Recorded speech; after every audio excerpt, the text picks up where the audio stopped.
Hi, Michael. Good morning. So, how to enable your add-ins in Excel is you start your Excel, just open any empty Excel, and then what you do is go to File, Options, and then you go to Add-in, and first is try to look at disabled items, and then go. Make sure there's nothing disabled. If you see Thomson Reuters or Refinitiv, you click on it and then you click enable. So that's the first step. And then second step is again, you go to file. Okay, let me just demonstrate. You go to file and then options again, and then add-ins. And then from here, you go to com add-in, click go, and then make sure either Refinitiv or Thomson Reuters is ticked, and then you hit OK.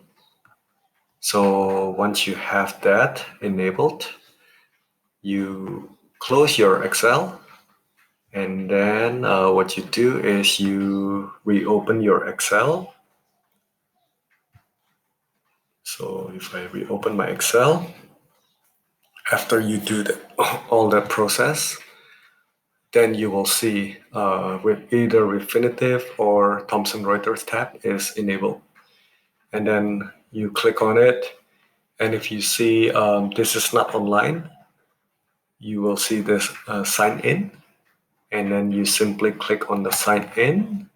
That will connect you to make your Excel connected to Eikon.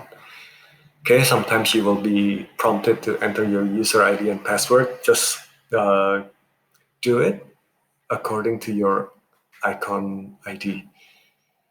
And then you can just simply file open, and then open your file, the file that was belong to you, and that should be it.